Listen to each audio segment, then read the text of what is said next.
Ahora nos acompaña el doctor Daniel Velarde. Él es traumatólogo y cirujano de mano y codo en el grupo HIMI Toledo. Bienvenido, doctor, ¿cómo estás? Muy bien, muchas gracias. Un placer acompañarte. Lo primero de todo quiero decir a los espectadores que hoy no solamente tienen que estar atentos a aquellas personas que tengan un oficio relacionado con mover el ratón, que trabajen en una oficina. No, porque muchos estudios han demostrado, doctor, ¿verdad?, que los problemas del túnel carpiano, que es de lo que vamos a hablar hoy, tiene que ver mucho con personas que trabajan en la construcción, que trabajan en la agricultura, personas que tienen una enfermedad como la artritis o la artrosis que le pueda derivar después en un problema del túnel carpiano. Es decir, que todos estamos en el saco de padecer el túnel carpiano.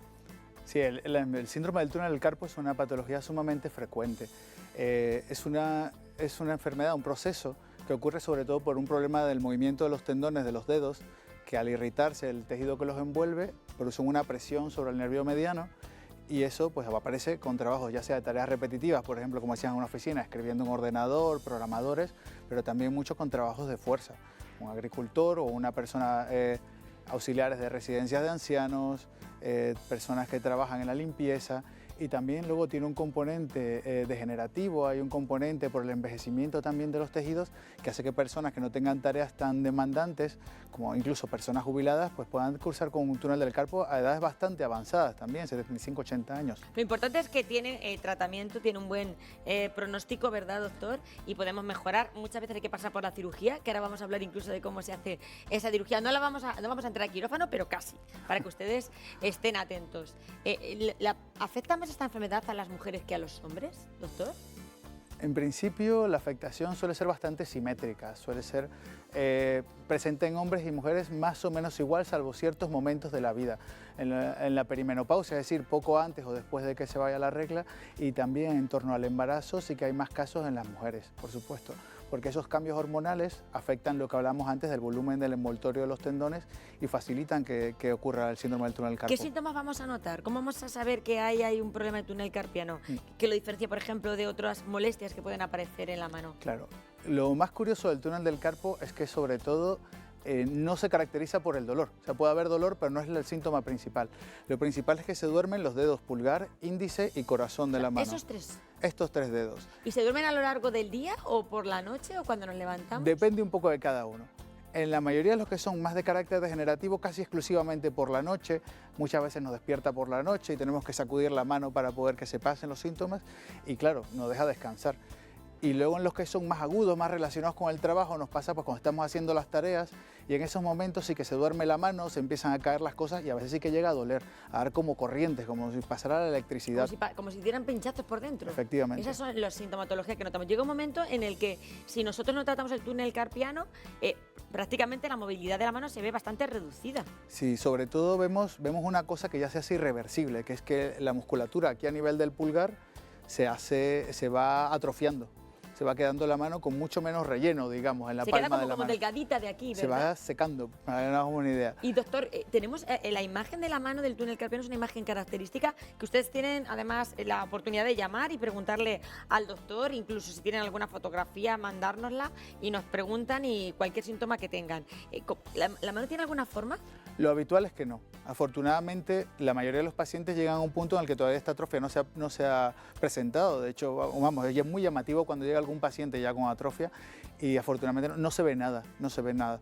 Lo que sí es muy característico, sobre todo, y lo que hace que el paciente busque atención es que no lo deje descansar. Que tú te digas 2 o 3 veces por semana, me despierto y tengo que estar una hora. Es un dolor, doctor, nervioso, como sí, agudo. Esa sensación de tener la mano acorchada, de no notarse los dedos, despierta a los pacientes, les resulta muy incómoda, muy desagradable. Como cuando se duerme la mano, pero todavía más intenso. Sí, y que no se quita. Que no se quita. No se quita, puede durar horas. O sea, no se horas. despierta, ni aunque te hagas la cruz, claro. Eso que nos decían, ¿verdad?, las abuelas. Puede durar horas y claro, es muy desagradable. ¿Puede afectar ese problema del túnel carpiano, incluso llegar a molestar también al codo? O sea, no es lo más frecuente, pero sí que algunos pacientes tienen unos síntomas que siguen el recorrido del nervio, es decir, desde aquí de la palma de la mano, baja poco a poco, baja hacia la flexura del codo por la parte de delante. Eso no es lo más habitual, pero sí que pasa en algunos pacientes, sobre todo en aquellos que están relacionados con tareas. ¿Vale? Cuando hacen el movimiento, le da un tirón hacia Nos la vamos a parte levantar, anterior si del te parece, codo. doctor, ¿verdad? Y vamos a ir a nuestro quirófano particular que hemos preparado para que ustedes vean cómo es esa intervención. Yo me estoy acordando ahora mismo, doctor, por ejemplo, de esas mujeres castellano-manchegas que trabajan en las cooperativas de aquí de nuestra región, por ejemplo, las pedroñeras, también en mi pueblo, en San Clemente, que están pelando ajos, que están haciendo ese ejercicio. Conozco a muchas mujeres repetido de, claro, de pelar el ajo para irlos clasificando. Personas que trabajan en cualquier fábrica que también están haciendo ejercicios repetidos, por ejemplo, apretando tornillos. Todas esas personas son candidatas a padecer del túnel carpiano. Yo siempre recuerdo una paciente que le tuvo un síndrome del túnel carpo agudo porque entró a trabajar en una fábrica cortando puerros. Fíjate. Cortaban Claro, con este movimiento, en este sentido, esto es darle golpes repetidos al túnel del carpo miles de veces al día. ¿Se puede prevenir? ¿Hay alguna manera de prevenirlo si yo tengo un oficio de estas características? Bueno, eso se puede prevenir hasta cierto punto. Lo que podemos hacer siempre es seguir las recomendaciones del Departamento de Reducción de Riesgos Laborales. Si hay que usar alguna equipación especial, utilizarla y formarnos. Y lo otro que viene muy bien es siempre hacer entrenamiento de fuerza y de movilidad para que las articulaciones con las estén pelotas, por ejemplo, estaría bien. Por ejemplo, para tener en mejor condición física, que estabilice la muñeca y demás y se lesione menos el paciente en general. Tener más fuertes las manos. Porque es verdad que ahora estamos hablando constantemente de que entrenar la fuerza, pero a veces entrenamos otras partes de nuestro cuerpo y nos olvidamos, nos lo decía el otro día nuestro podólogo, de nuestros pies y también nos olvidamos muchas veces de las manos, con lo que las usamos. Claro, lo bueno del entrenamiento de fuerza es que generalmente requiere de las manos para estabilizar los aparatos. Entonces es muy favorable y es lo que se ha visto y por eso lo habréis hablado tantas veces, que se ha visto que protege mucho de las lesiones articulares. ¿Y habría que poner, por ejemplo, algún tipo de, no sé, de muñequera o algún instrumental para proteger esas manos? Sí, como prevención no.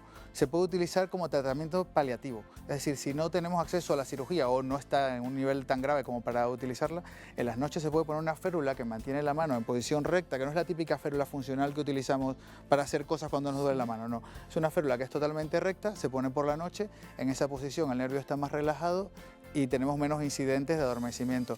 El problema es que para algunas personas eso no es suficiente, no revierte y entonces o están condenados a utilizarla permanentemente o tienen que pasar por quirófano.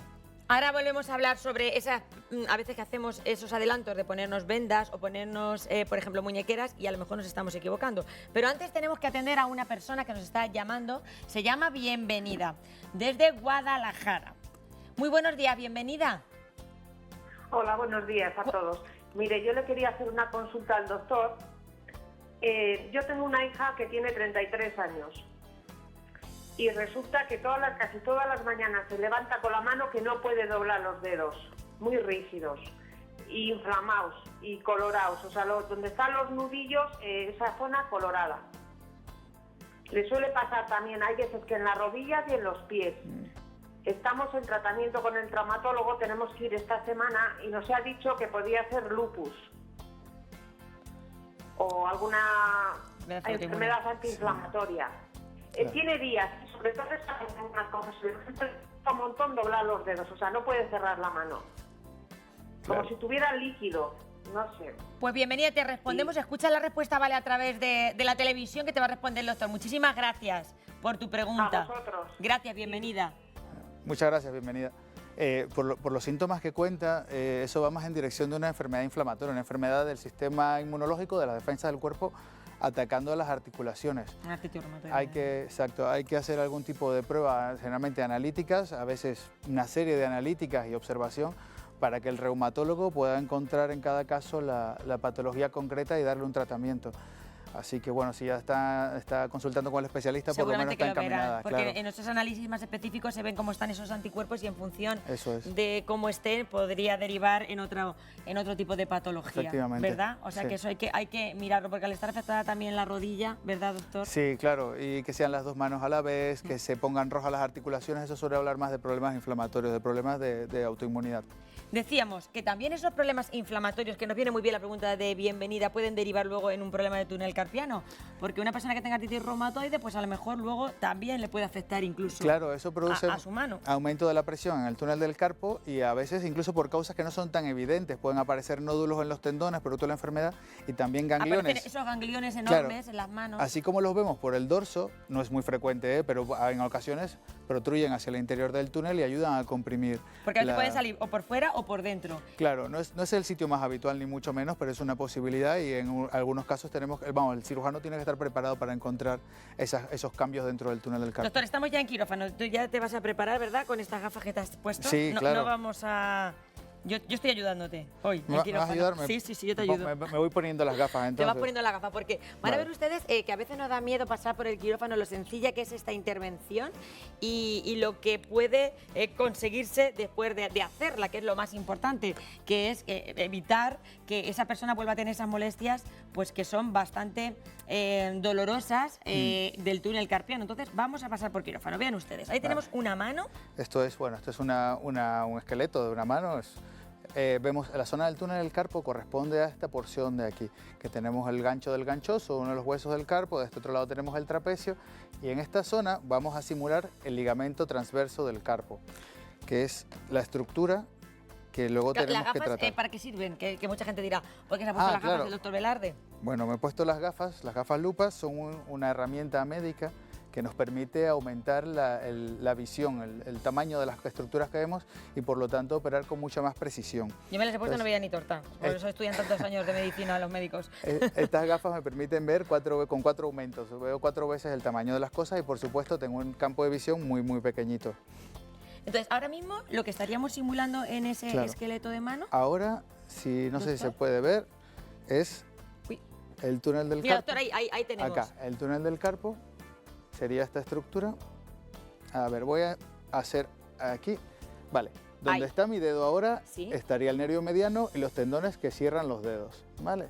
Entonces, este ligamento que tengo por encima, esta venda azul que hemos puesto, sería el ligamento transverso del carpo. Y en la cirugía lo que hacemos es, mediante una pequeña incisión en la palma de la mano, hacemos un corte que yo voy a hacer en el sentido inverso para no tapar la cámara, en esta zona, más cerca del dedo meñique que del pulgar y se corta. Cortamos el ligamento. Esa sencilla maniobra, que por supuesto el ligamento no es una venda elástica, hace que se abra un poquito el espacio y pueda respirar el nervio, le vuelve la circulación. En los casos leves y moderados, el paciente se recupera los síntomas. Esa misma noche se le quita automáticamente el síndrome del túnel del carpo. ¿Esa misma noche? Esa misma noche, ya no se le duerme más.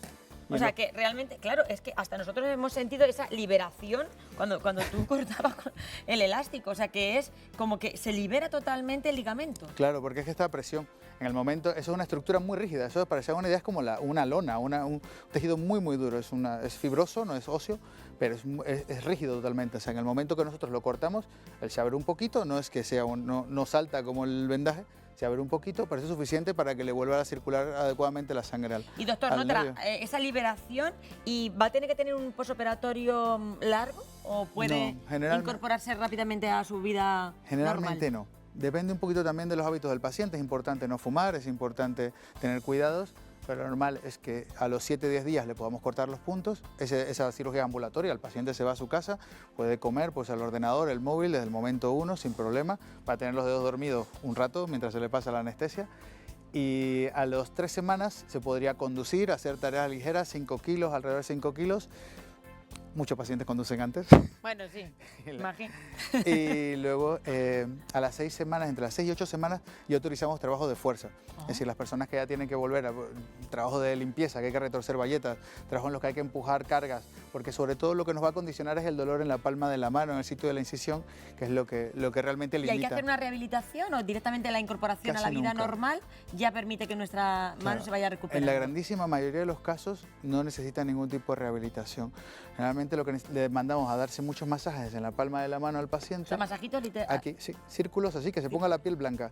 Círculos para que se ablande la cicatriz y eso es lo principal para la recuperación de la cicatriz, que nos va a dar casi todos los problemas del síndrome del túnel del carpo en la recuperación. Los pocos pacientes que su cicatrización es muy agresiva, que por otros factores de riesgo se les pone dura la cicatriz, les molesta, les damos un poquito de fisioterapia, pero no es ni remotamente lo más habitual. Yo diría menos de 1 de cada 100. Pero sí o sí hay que pasar por el quirófano. Sí o sí. Para curarse un túnel del carpo, sobre todo si ya en las pruebas no sale moderado. Porque sí, es necesario. O sea, Sí. si quieren ustedes acabar con esa sintomatología, tienen que pasar por el quirófano. Y han visto que es muy sencillo, es ambulatorio esa cirugía y sobre todo que notamos los síntomas de mejoría rápidamente. Y doctor, una pregunta que se hace también mucha gente que está en casa y es, ¿vuelvo a tener otro problema del túnel carpiano con el tiempo o esto ya desaparece para siempre? Bueno, hay dos La eterna pregunta. Claro, hay dos problemas ahí. El primer problema es que no se te quiten los síntomas. O sea, si los síntomas no se quitan, otra cosa es que duela la cicatriz y demás, pero si no se quitan los síntomas de adormecimiento y no es un severo, es decir, si es de las formas que deberían corregirse rápidamente, puede ser una liberación incompleta, que es una complicación de esto, que no se corte un hilito del túnel, del ligamento, y el nervio no respire, no funcione. Eso sería un tipo de problema. Y el otro es que 8 o 10 años después vuelvan a aparecer los síntomas y eso sería una verdadera recidiva. Son muy raras, son menos del 5%, pero existen. O sea, ¿Y puede haber problemas en las dos manos? es bastante frecuente que sean las dos. Muy Porque frecuente mucha que gente sean utiliza las dos manos. Muy frecuente. O sea, que habría que hacer la cirugía en las dos manos. Sí, o sea, hace una primero y la otra después, como muy pronto, 3 semanas después, para que ya la primera mano esté un poco más útil, se pueda ayudar con ella cuando... Pero lo importante es que ese paciente puede volver a su vida normal y casi que recuperar su movilidad prácticamente como la tenía. Se cura sin secuelas en el 99.7% de los casos, es decir, 3 de cada 1000 pacientes se reparten los resultados regulares y malos. Entonces, tienen muy buena tasa de éxito. Pues doctor Velarde, muchísimas gracias. También está en el Hospital Universitario de Toledo, aquí en el HUD, traumatólogo, cirujano especialista en mano y en codo.